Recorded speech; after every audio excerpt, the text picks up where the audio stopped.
কোটা আন্দোলনকে ঘিরে রাজধানী সহ সারা দেশে সহিংস পরিস্থিতি তৈরি হয়। বাধ্য হয়ে জারি করা হয় কারফিউ, মোতায়েন করা হয় সেনা। এক পর্যায়ে বন্ধ হয়ে যায় ইন্টারনেট সেবা, স্থবির হয়ে পড়ে রপ্তানি খাত। সবচেয়ে বড় আর্থিক ক্ষতির মুখে পড়ে তৈরি পোশাক এবং স্টিল খাত। ব্যবসায়ী নেতাদের বরাত দিয়ে কাতার ভিত্তিক গণমাধ্যম আল জাজিরা জানায়, গেল ৫ দিনে এই দুই খাত সহ আরও ৩ খাতে বাংলাদেশের আর্থিক ক্ষতি হয়েছে ১.২ বিলিয়ন মার্কিন ডলার, যা বাংলাদেশি মুদ্রায় ১৪,০০০ কোটি টাকারও বেশি। আল জাজিরাকে বিজিএমইএ এর প্রেসিডেন্ট এস.এম. মান্নান কোচি জানান, নিরাপত্তাজনিত কারণে গেল শনিবার থেকে সব গার্মেন্টস বন্ধ রাখা হয়। সেই সাথে ইন্টারনেট সেবা বন্ধ থাকায় তৈরি পোশাক রপ্তানিতেও প্রভাব পড়ে। যমুনা রেফ্রিজারেটর, খাবার ফ্রেশ তো লাইফ জম্পেশ।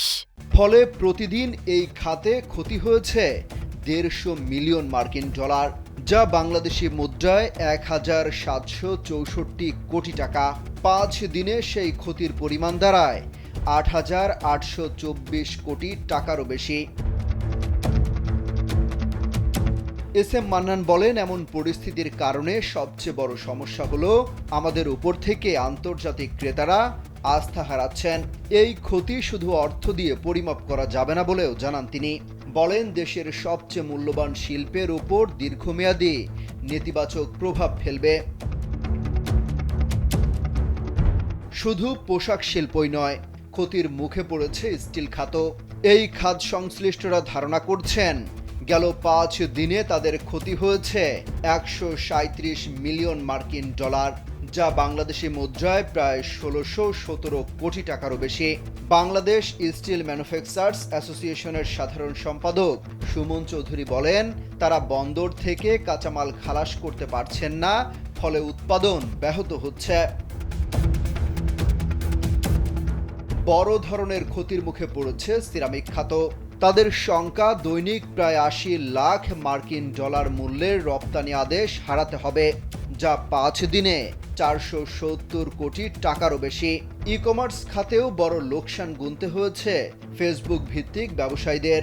বলা হচ্ছে, এই খাতে প্রতিদিন ক্ষতি হয়েছে অন্তত ৫০ লাখ মার্কিন ডলার করে, যা ৫ দিনে ২৯৪ কোটি টাকারও বেশি। এছাড়া ফার্মাসিউটিক্যালস খাতও বড় ক্ষতির মুখে পড়েছে বলে দাবি করা হয়। কল সেন্টারগুলোরও বড় ধরনের আর্থিক ক্ষতি হয়েছে বলে উল্লেখ করা হয় আল জাজিরার ওই প্রতিবেদনে। বলা হয়, দৈনিক ৩০ লাখ ডলার করে ক্ষতি হয়েছে এই খাতে।